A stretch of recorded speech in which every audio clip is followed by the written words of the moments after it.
All right. Well,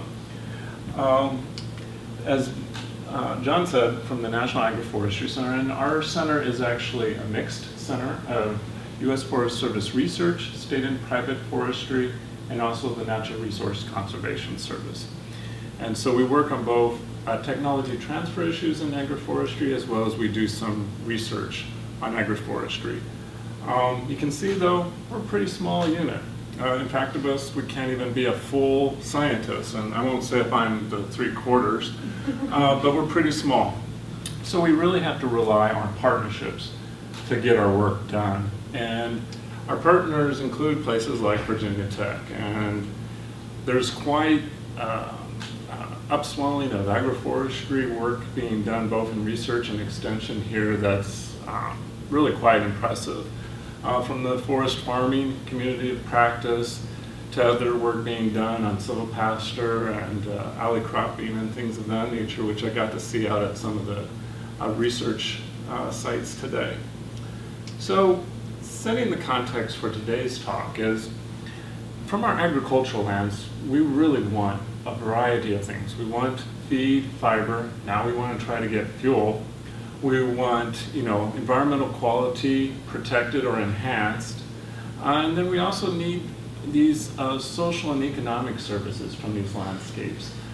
We want stable economic economies. We want stable and viable rural communities. And so we really are trying to get a lot from our lands.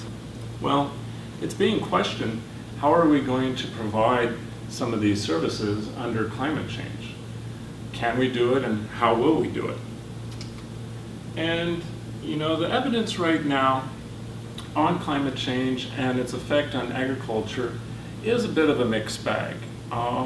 There's going to be some positives in terms of CO2 production increases for production with slight warming temperatures, but as the temperatures increase, production often gets hammered. Some of the actual other things that don't get talked about as much is the change in over nighttime temperatures. In the Midwest, average nighttime temperatures have increased over the last 30 years by 7 degrees. That's pretty significant. Fahrenheit or Celsius? Fahrenheit. And so those are some pretty dramatic kind of changes. We're also having changes in precipitation patterns. Pest and disease incidents may be going up, favoring those kind of conditions. Pests aren't being killed by winters as much. Forage production and yield's an interesting one because we're going to have an increase in overall forage maybe production, but the quality is going down. The protein content is getting reduced in terms of the fiber. And so you're also hitting livestock thresholds, tipping point in terms of temperatures that livestock respond well to, increase in weeds, and a surprising one, some studies showing that actually herbicide effectiveness, Roundup, goes down under increased CO2 levels. So the overall thing is that the cumulative effects of this are going to have some fairly large impacts, and we need to figure out how can we create a more climate-smart agricultural system that provides the services that we want, but that is also adaptable to existing and future climate, and that maybe can also mitigate some of the carbon and greenhouse gas emission effects. So let's take a little trip down memory lane quickly. Drought in Texas in 2011 was pretty substantial. Next year, we had kind of a major flood. These 500-year flood events are occurring a little bit more frequent event. After those floods go through, it's not just that the waters go away. We have a lot of land that is actually now trash and cannot be used without major renovation. Then, back in 2012, we had a nice drought in the mid-section of the country and had a result of a lot of crop die-off. Well, 2013 rolls along, we get a little bit of both. We had a nice flood in the spring, and then by late summer, we kind of had another drought issue. So we're getting a little bit of everything, even in a single year. Well, those examples were from the Midwest, but as you probably know, here even in Virginia, we're experiencing some similar kind of patterns. Virginia experienced a 33% increase in extreme precipitation events between 48 and 2011. So what was once a year storm is now occurring on a more 9-month frequency. So these are all kind of challenges facing our agricultural production and the services that I described that we're trying to derive from these landscapes. Well, it's getting quite costly, these extreme weather events. This is not just agricultural cost, but this is looking at just extreme weather events across the country and their impacts in terms of the cost. And both the number of events and the cost have been going up. But if we take a step back and actually kind of go, well, so what? We've had extreme climate events historically. I mean, this is an example from the western part of the United States where we've had extreme droughts that have lasted decades and covered extensive areas. So what's going on? Why is climate kicking our butt now? Well, there's a couple factors why. And one, of course, higher populations with higher expectations of what we want. Back in the Dust Bowl era, there was about only 2 billion people in the world. Well, come 2050, we're expecting 9 billion. And not only is it a higher population, but this increase in population wants essentially what we have in America. And so that is, projections are saying that we're going to need to increase food production by 70% by 2050 from the FAO. So that's one factor. Another factor is we've really maximized at the expense of resiliency. And there's several factors that have contributed to this. First, we've lost a lot of genetic variability, particularly in our agricultural systems. This has gained us some production increases, but we've lost some things in the process. We've lost over 90% of our historic fruit and vegetable varieties.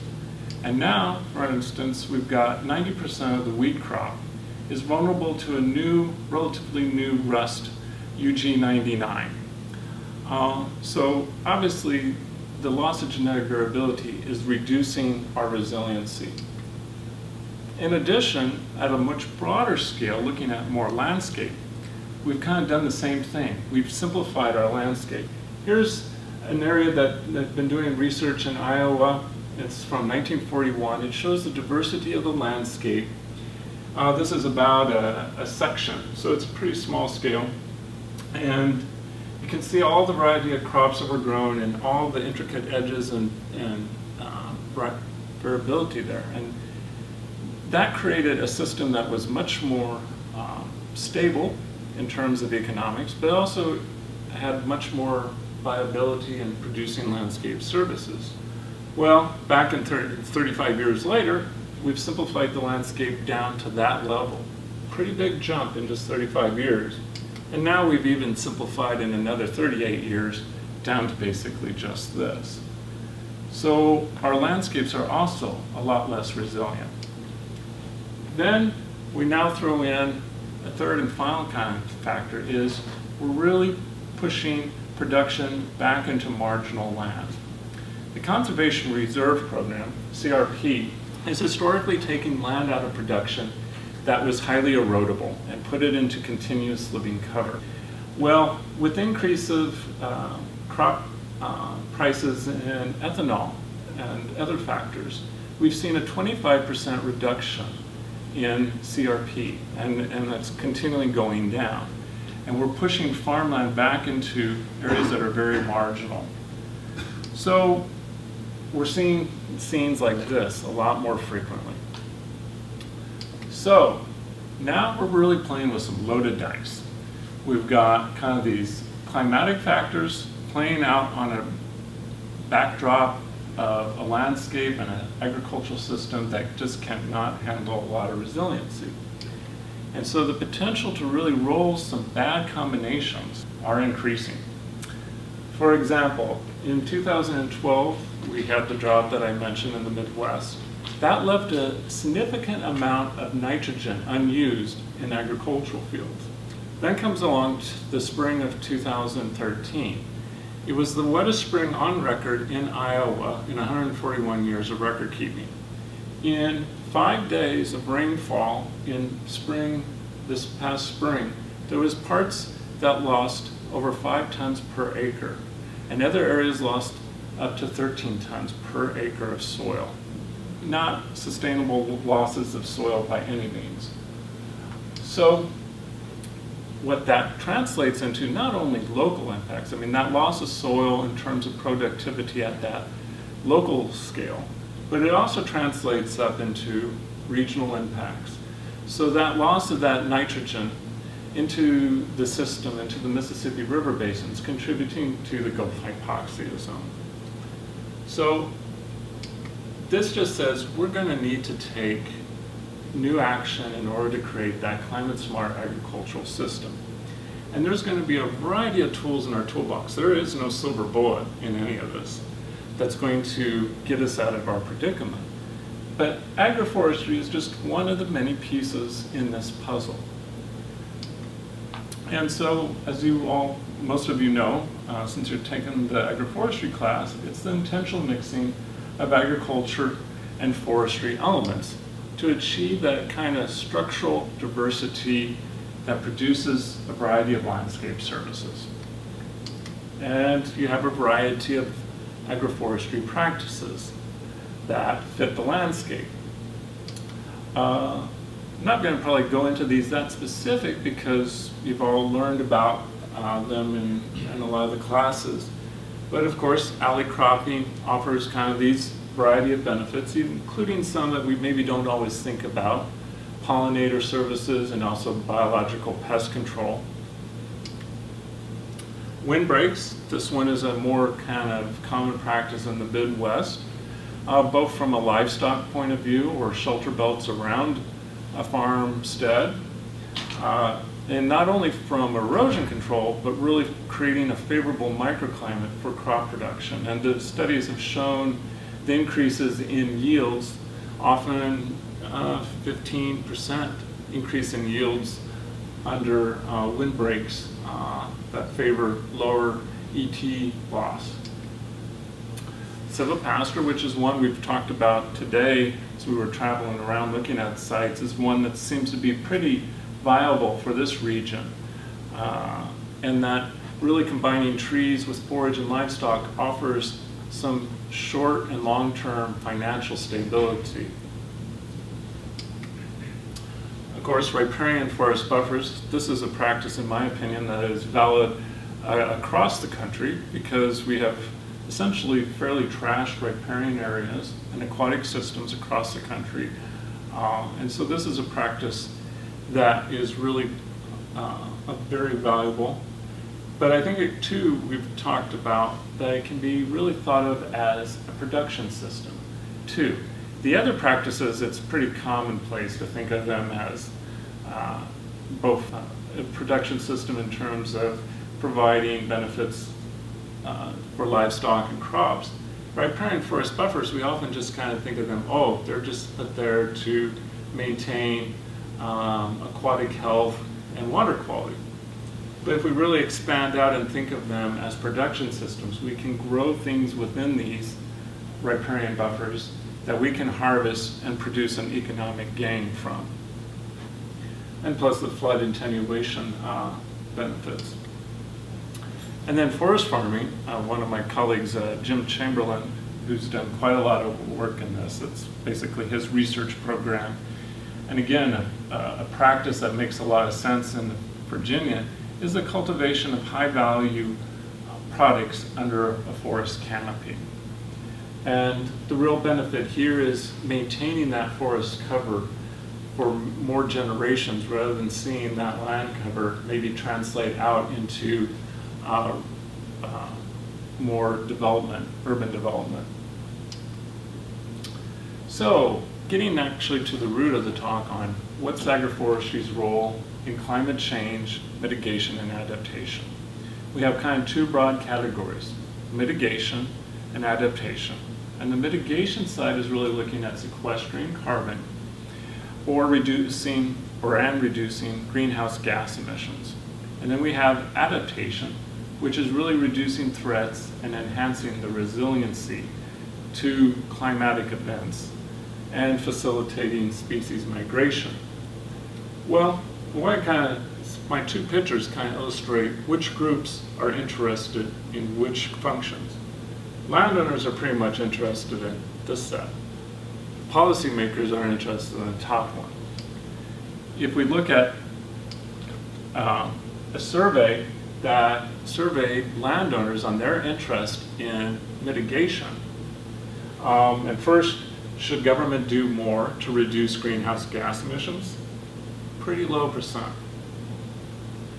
Should farmers do anything in terms of greenhouse gas emissions on their farm operation?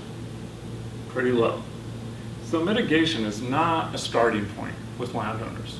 Policymakers are interested in it, and it may be something we do need to think about in terms of our society. But where the rubber meets the road is really going to be adaptation, in my opinion. If you look at landowners again, because they experience climatic events on a daily basis, they know they need to create their farming systems that are more adaptable to climatic events, regardless of whether they actually believe climate change is happening or not. So, I will talk just a little bit on mitigation before moving into adaptation. So, sequestering carbon.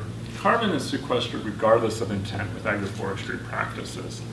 You don't design an agroforestry practice to sequester carbon. It's just a byproduct of it. And you're going to sequester carbon in a variety of the different carbon pools, both in the working biomass above ground, in the soil carbon, and as well as even having effects both soil deposition into an agroforestry practice with carbon and maintaining it in the adjacent fields. So that's a natural benefit that just results from agroforestry practices.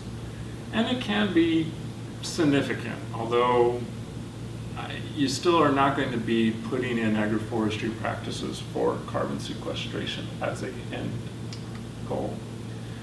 This is just showing some comparison of some of those carbon amounts with conservation tillage's idea of leaving cover stock on your ground, say not using tillage for your crops.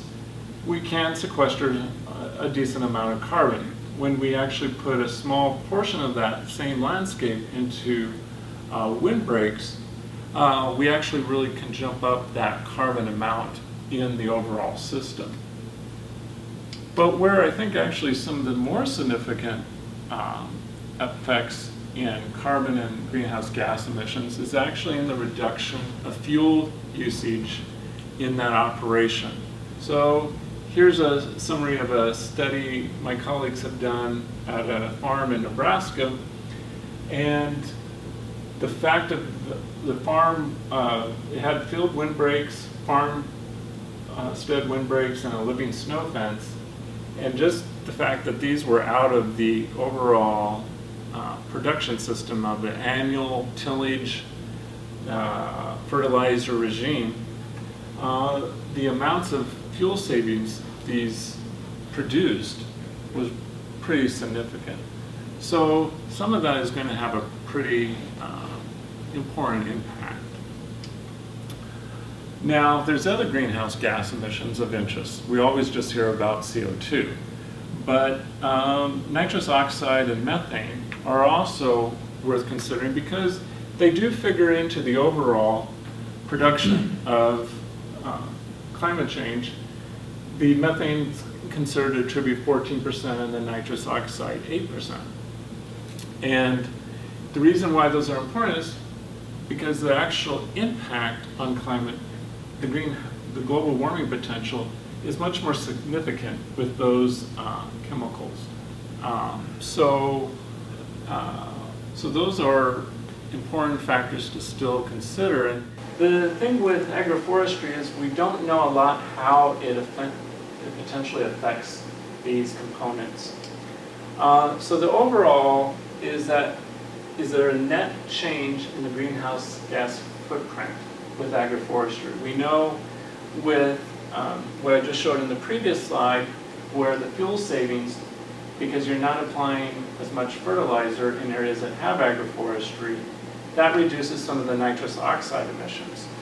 With the methane, in terms of, say, silvopasture systems, that has been shown to play a positive role because you're usually reducing some of the methane emissions from the cow production under a silvopasture system. But there's still a lot of unknowns. So I'm not going to talk much or any more on that, just to say it's an area worth exploring more. So let's actually now take a look at adaptation. Like I said, this is where, in my opinion, the rubber meets the road. So, reducing threats and enhancing resiliency. Risk management in a monoculture annual-only system is really risky. You know, you just don't have a lot of control over that system if, say, a drought comes along or a flood comes along, and you've got all your eggs in one basket. And that's by where mixing in woody plants offers crop diversification, because the woody crop system, the woody plant material itself, can be part of that crop or economic system. And then it provides the structural and functional diversity that provides those other landscape services that will be beneficial, particularly under climate change and erratic weather events. So we kind of look and categorize what are some of those. We've got microclimate modification, habitat diversification, maintenance and protection of natural resource services, and also diversified economic systems that are a little bit more resilient to risk. So if we look at microclimate modification and look specifically at crops, I want to just highlight some research findings that show the benefit of what the woody component brings to these systems. So, for example, an average yield increase due to wind protection of 15% in winter wheat systems, and 25% with soybeans and 12% in corn. That's a pretty significant increases.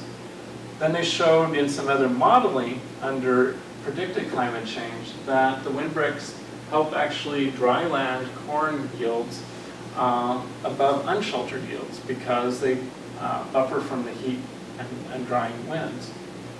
And then wheat grown in an alley cropping system under drought had higher grain yields compared to the control. They're starting to create this evidence-based information showing that there can be some really valuable increases for crops with these systems. So now let's look at more of a pasture system in terms of forage. So air and soil temperatures are often too cold or too warm for forage growth can be extended under silvopasture systems to create extended production.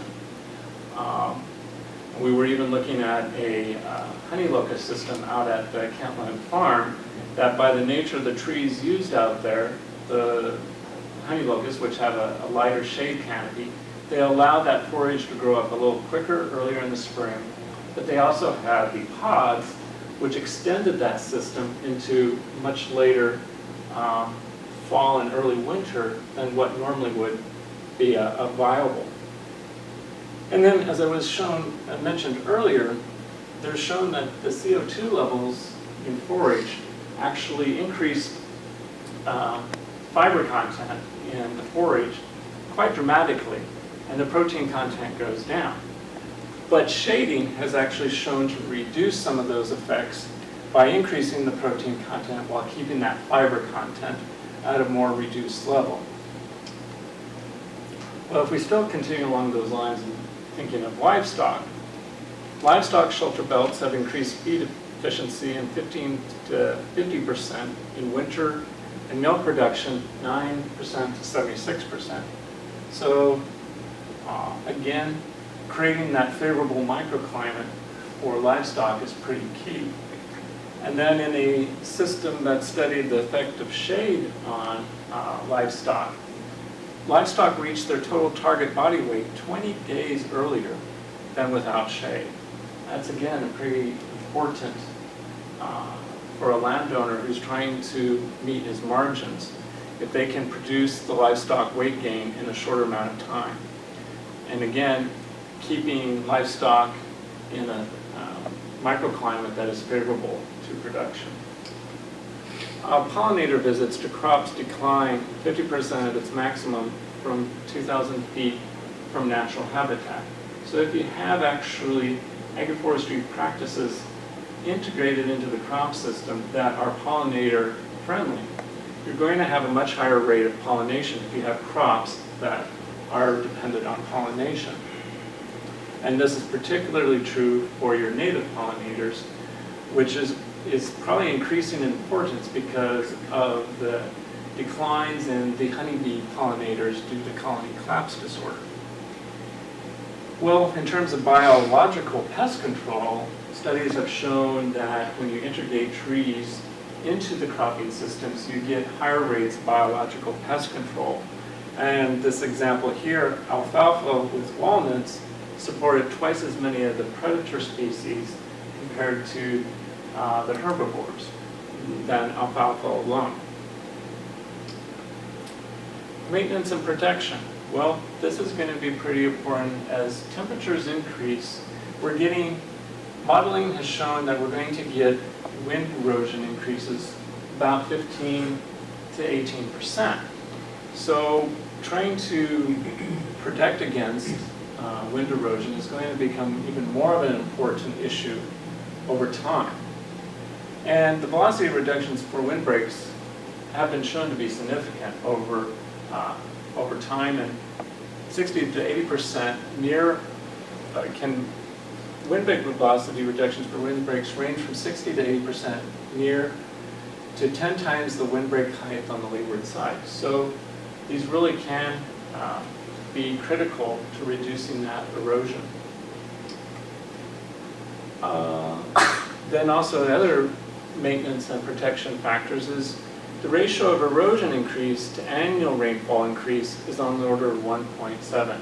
So with these extreme precipitation events that we're starting to see in the early spring, it's actually going to increase soil erosion much greater than just the increase in the precipitation. So we really are going to need more continuous living cover on the landscape, like riparian buffers, alley cropping, silvopasture systems, to reduce that erosion potential.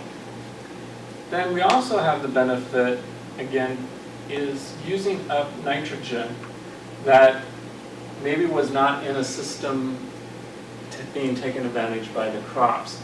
So in an alley cropping system, any nitrogen that's maybe leaching below the crop system can be uptaken by the roots.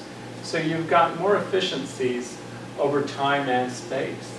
And this again actually feeds back into the mitigation side of things by reducing some of the nitrous oxide emissions. And then diversified production opportunities. The real reason why agroforestry has some appeal to landowners is this ability to create both long and short-term economic opportunities and the diversification of systems. So silvopasture systems mitigate risk by providing forage or livestock, the short term, and the long-term timber income resources are provided. And then we've some of our colleagues up in Minnesota who've been doing some alley cropping systems, when they've seen flooding on their systems that have eliminated the herbaceous crop, the woody component often survives and still provides an economic return. So you don't lose everything when you have all your eggs in one basket with an annual system. Well, if you're kind of going, well, wait a minute, isn't agroforestry going to be also impacted by climate change? And probably negatively? And the answer would be absolutely right. Droughts, floods, pests and disease, and climate shifts are also going to have a potential negative impact on agroforestry systems. And probably in particular are going to be the pest and disease side of things. You know, when your woody component is going to get under stress due to droughts and floods, the pest and disease components are going to increase much more dramatically. And we're already seeing species that have been used historically, like Scotch pine again in the Midwest, is now being taken out by the pine nematode. And so we're really losing some of that diversity. So how do we deal with this? Well, simple answer is plant diversity is going to be one of the key pieces. And by thinking of the systems a little bit more holistically and thinking how do we manage them to maybe reduce nutrients, taking them off, using biomass for energy production, and then maybe returning that biomass, biochar back to the landscape, are all things we're going to keep looking at to see if we can enhance these systems. Back in 2003, started using a silvopasture system, and he particularly did this because he wanted to reduce the fuel load in his forest because he was trying to experience some kind of fires, and he wanted to increase his carrying capacity for his livestock. So he did this in a longleaf and loblolly silvopasture system, started doing rotational grazing, which is pretty key in a silvopasture system, and is now looking into actually moving into organic beef. And in addition to the livestock component, he's using the pine for pulp and saw logs, and has recently added in a pine straw operation for landscape mulch. Then here's an example out of the Midwest. It's a partnership between Raw Malting, one of the largest malting companies in the US that takes barley and malt it for beverage production, and the Shakopee Sioux community. And it's basically a combined heat and power plant, and the fuel is coming from ag byproducts from the malting industry, wood waste, and they're also growing dedicated energy crops. And these energy crops are not just being put in for production of biomass for the power plant, they're strategically being placed in the landscape to reduce soil erosion, improve water quality, and gain some benefit with sequestering carbon. And then this energy is actually used by the Sioux community. And it's a pretty nice example of a system partnership between a community group and a business. So, kind of wrapping it up, so how do we kind of create a climate smart landscape? And I think there's a couple kind of key principles. First, targeting, then diversity and multifunctionality. And the targeting is, we really have to look at that landscape and say, where are we going to gain the most benefit? And this is where GIS really comes into play. And I know there's a few people in the audience that are really working with GIS. And so this is just an example of a little study where we developed some assessments for looking at where plantings could go to improve water quality, provide an alternative ag product, in this case decorative woody florals, and then looking at where there was gaps in riparian corridors, where the vegetation, the native vegetation has been taken out and there's just basically a gap. And we know from a landscape ecology point of view, those gaps are pretty detrimental to wildlife movement. So by combining where these different individual assessments are, we can find on the landscape where we can achieve all of those functions. So moving toward a more multifunctional landscape with our plantings. Example of another targeted approach with GIS, this one done with Jim, and he's still awake. I told you there was wraps in here. Looking at where forest farming might make sense, and looking at individual non-timber forest products and looking at their environmental requirements and doing a GIS analysis to determine where they're suitable. So then you can go with a landowner and say, based on your property, here's the suite of species that look most promising for your area. Another kind of example of targeting is a tool that my coworker Mike Dosky is working on, dealing with buffers to treat water quality. And he recognizes that most buffers have been historically designed with this idea that you have uniform flow flowing to a stream and you're trying to trap that uniform flow. Well, if any of you have been out on landscapes, you know that rarely happens. We have flow, concentrated flow, and so he wanted to develop a system that really looked at the landscape and took into account those kind of converging flows. So he developed a tool called Ag Buffer Builder, and this is just showing the output from the tool. It's a computer-based GIS tool, and historically NRCS puts in standard width buffers, and this yellow is showing what a typical placement of it would be, just a standard width around a field to trap runoff from the field. Well, he also can run how efficient is that in terms of water quality. And when you do the constant width, it's only about 35% efficient. And that, he's done a lot of kind of scenarios, and that's a kind of a standard number. It's in the low 30s usually. If you use a variable width approach and actually say, based on slope, soils, topography, where should those buffers go instead, you get something that resembles the red area. And the red area is the same amount of area as the constant width. And he shows with that one, you get actually more like a 72% trapping efficiency, up from the 35% for the same amount of area. And the real benefit with a tool like this is maybe the landowner is like, I don't want a buffer that looks as convoluted as those weird triangles. But you can use it as a starting point to say, okay, well, let's actually not worry about doing it in those orange areas. We know this is a major area up there, so we'll just concentrate in a few of those key areas. We might not get the full 72% efficiency anymore, but we're going to get significantly higher than the 35%, and we might actually be taking out less land out of the traditional production. Then also too, as I was saying, the other kind of principles for developing a climate smart agriculture is really looking at that multifunctionality. And looking at that multifunctionality, a pretty wide suite of things. You know, we often think about air and water quality, soil, habitat, economic, but even thinking about recreational and even the aesthetics considerations.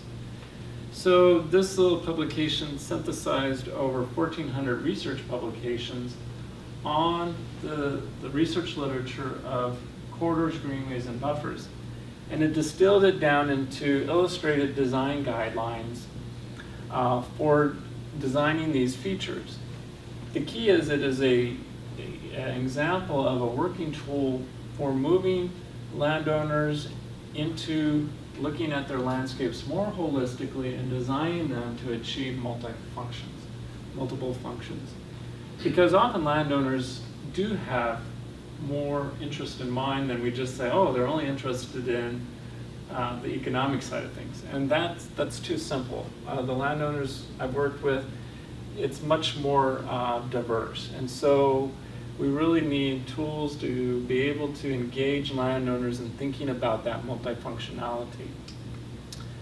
And so to kind of wrap it up, this is just a paper on this topic that my coworkers and I have recently published. If you're interested in, it's available actually free at the Journal of Soil and Water Conservation Society's on-site website. And with that, I'll wrap it up so we won't eat up too much more of your time. And if you have any questions.